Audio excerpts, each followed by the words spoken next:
pastor here at Asbury United Methodist Church. Matt had been with us only a short amount of time.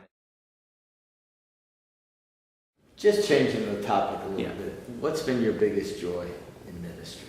I think for me the biggest joy from ministry are the times, the unexpected times of when students show their relationship with Christ. However great or small, the times when, I feel like nobody wants to be at the youth ministry or be at the children's ministry, and then some kid in the kids ministry or student at the youth ministry will say something that just shows what Christ is doing in their life, whether it's a song that they're still humming a worship song at youth ministry an hour after we've sung it, or a kid asking questions about the 10 plagues in Exodus or something like that. Just that even if that's like weeks after we've covered that topic, it's something where you're able to see what God is doing, and I know it's not me. There's nothing I'm doing. I'm not anything special. It is only the sovereign grace of God that He's working in these people's lives. What do you feel has been the biggest challenge in your ministry? I think for me, the biggest struggles have been when my personal devotion, like my daily reading or things like that, when those are not in line and I'm not maintaining them and cultivating those godly habits. That's when, because that's personally affecting me, that's therefore influencing everyone that I interact with, and it's influencing the students, it's influencing the kids. And so when I feel there's a spiritual apathy, it's not only because the students are apathetic, but it's because I may be apathetic.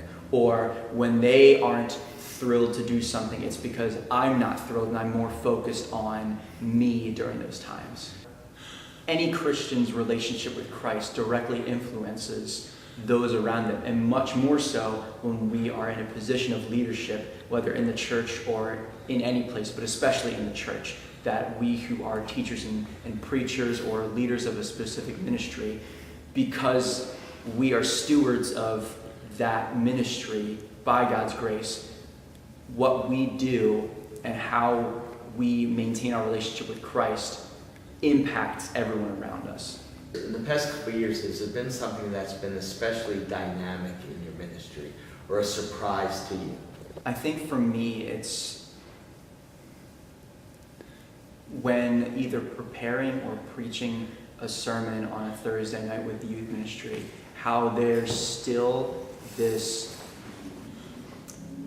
sense of beauty and connection that I have with God that hasn't really grown stale. Again, there are times where it is stale because it's my fault, whether it's because of sin or just apathy or something, but majority of the time there's such a beautiful resonance that the Word has in my life. And so when I have the privilege to preach to the youth, whether it's only 2 or 3 that come out on a given night, or the typical 10 or 12 that come out on a regular basis, it's grace, and it's a beautiful time when I'm still surprised by how powerful God's Word is, both in my life and in their lives as well.